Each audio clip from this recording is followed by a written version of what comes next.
Anyway, part two. So yeah, like I did the same thing. I worked there. I learned the system. I learned how things work. I mean, it wasn't really too much because it was like a new position that they had, and they wanted to make sure that they line everything up, which is fine. I worked my ass off in there. I mean, and I'm a smiler. I smile a lot. That's just me. I'm just every person.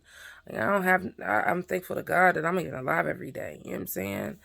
Um, so one of the women, she was like, oh, she started kind of getting a little comfortable, and talking to me, which is cool.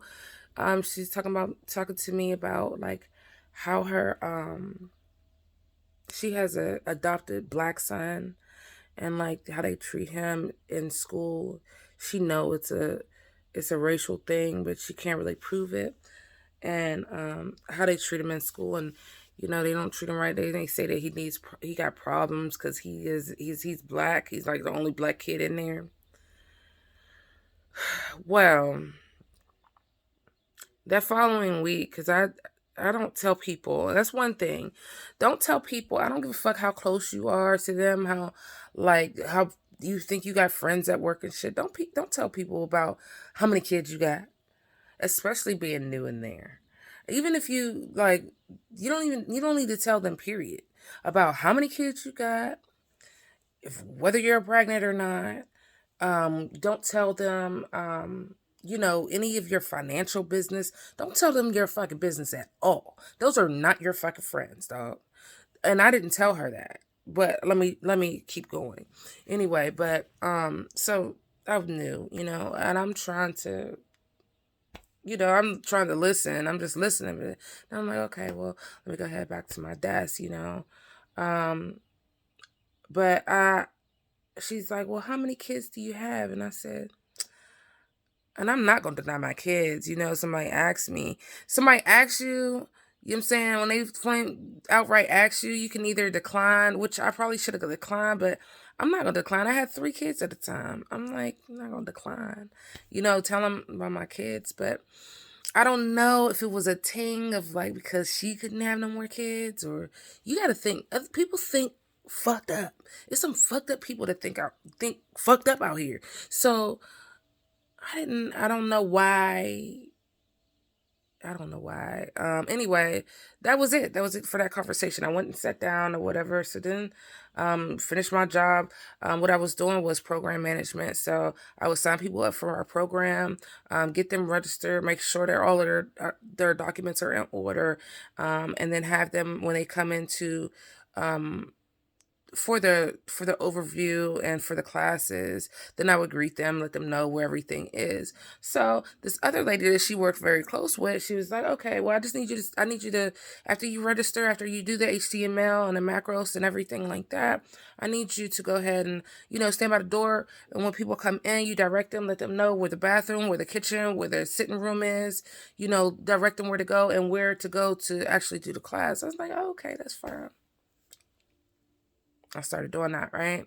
I'm standing there, I'm saying hello, good morning to everybody, showing them where the bathroom, the kitchen, where to sit at, where the programs are, so that they'll know, as I'm greeting them. Why I get a call like the next day from my contractor in Reston, Virginia, right? I get a call from Reston, and this early that morning, and it's like a blindsided call because I didn't even know what was going on.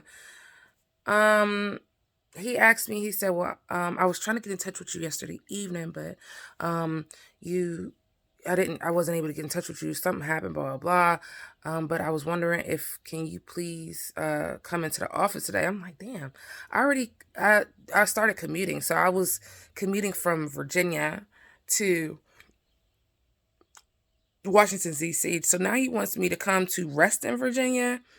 Because I usually park at the train station anyway. So I'm like, is it okay? Everything okay? He's like, yeah, just if you could come in. Okay, I went.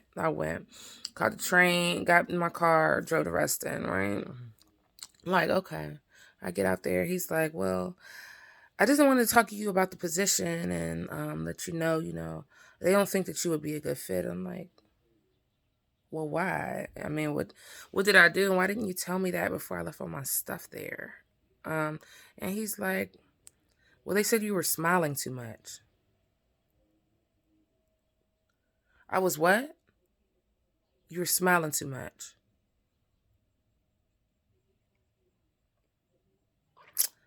I was smiling too much. I'm greeting people at the door. I'm supposed to smile and greet them at the door.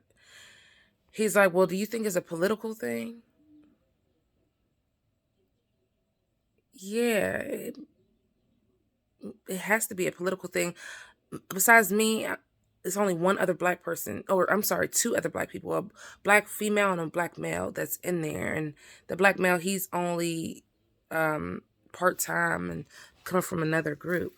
So, what do you mean I smile too much? Well, she said that you were trying to learn the system and you were having problems learning the system, but you were just smiling too much. Who does that? Who fires somebody for smiling too much? Let me tell you something. This is the political shit. This man, he felt so bad because I'm like, he knew it. He gave me like $100 out of his pocket, which is not a lot. Actually, it was $200, I believe. He gave me 200 crisp dollar bills out of his pocket because he's seen the bullshit. And he was like, I'm sorry. I can't help you, but this is, just something at least for your troubles because I see it. And he's white. These jobs are trying to blindside us. They're trying to go off your voice instead of off your experience, your knowledge, your educational experience, and like your love just for the craft that you do. Like, it should be against the law, like for real, like to discriminate. But it's so embedded. It's so deeply embedded in these motherfuckers, in their DNA. They don't have to be black. This girl, she wasn't. I mean, they don't have to be white. This girl, she wasn't even white. She was like foreign white or something, like Asian or something like that. But either or, look, we are black people. They know we dominate everything. We dominate everything. I don't care whether it's sports. I don't care whether it's office shit. I don't care what it is. We dominate everything, and they do not. This is their way of weeding us out. They will weed you the fuck out. See, I got something on my lip. They will weed you the fuck out until they can't no more. Just because you're black. That is fucked. And I'm not even fucking black, nigga. I'm American Indian. What? I belong here. You know what I'm gonna do, though. I'm gonna make that paper. That's why. But trust and believe. It's something better. God closed doors to open new ones. And sometimes rejection is God's protection. Ashe.